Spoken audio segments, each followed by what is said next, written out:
is, and of course, it's very dramatic. It's also very large, and it turns a great many heads as you drive along. Plus, it makes a lot of noise.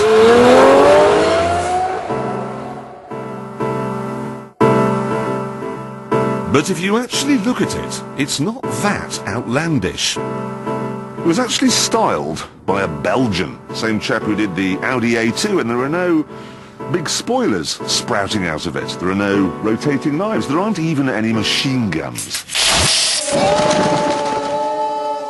The vents only open when the engine gets really hot. The rest of the time, they're hidden away.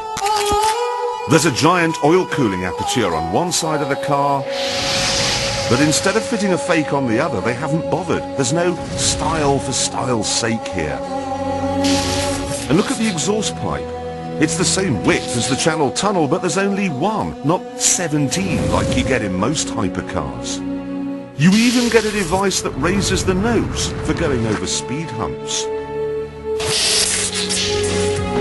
This is all fine, but what's the point of a Lamborghini that doesn't have space thrusters sticking out of the side? Of course, you still get scissor doors, and when you step inside you find the steering wheel isn't quite in front of where you're sitting. But there is room for your head, and you can see out. You can even see behind. Then, when you're driving along normally, it feels very civilized. I mean, obviously it's not a Honda Civic. You can't turn left, for example, because the indicator stalk will hit your knee. And it does 8 miles to the gallon. Or 4. But that said, you don't have to raise your voice to have a conversation. It's got satellite navigation, and it's got air conditioning, which, unlike the air conditioning systems in Lambos of old, isn't like being coughed on by a mouse.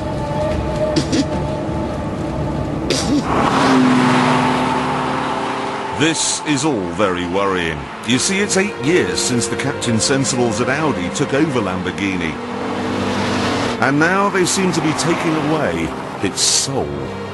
The only reason we ever liked Lamborghinis is because they were silly. Taking that away is like taking away the sunshine from a summer holiday. You're left with nothing.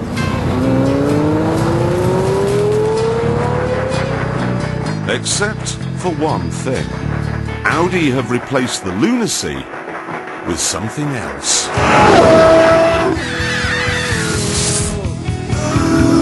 They've increased the size of the V12 from 6.2 to 6.5 litres, but what it delivers is simply staggering.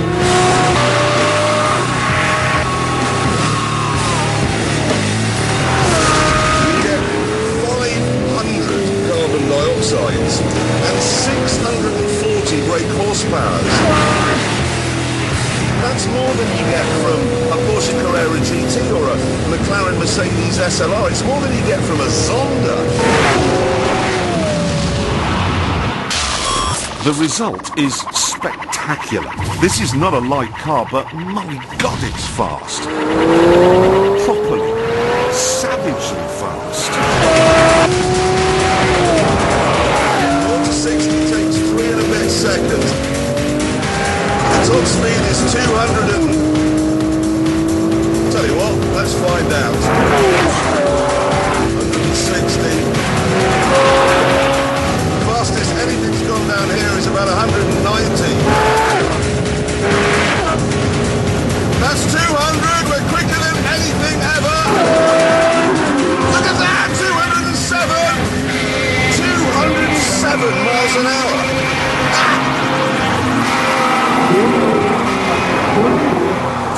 Now, of course, figures like this are sort of meaningless. They're hard to get your head round. So what I've done is organised a demonstration. What we have here is a Golf GTI. And what we're going to do now is have a half-mile drag race to show the difference between a fast car and a Murcielago.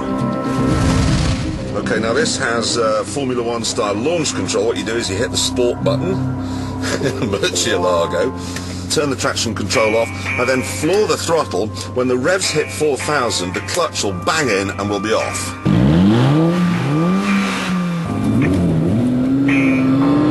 Here we go.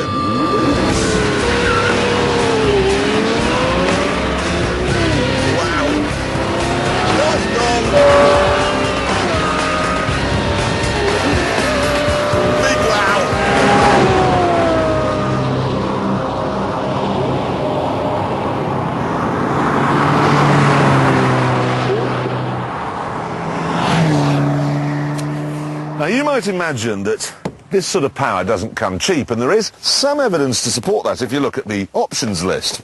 That little bit of carbon fibre there on the centre console, £4,000. Carbon brakes, £7,780. If you want the brake calipers, these things, if you want those painting, that's £600. Transparent engine cover, you see that on the back? £4,000. Flappy paddle gearbox, £6,250. You'd need a flappy paddle head to spend that on one of those.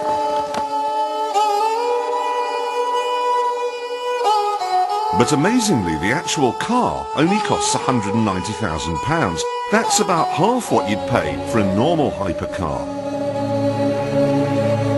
So, it's quite well priced, it's hugely powerful, and it's surprisingly elegant.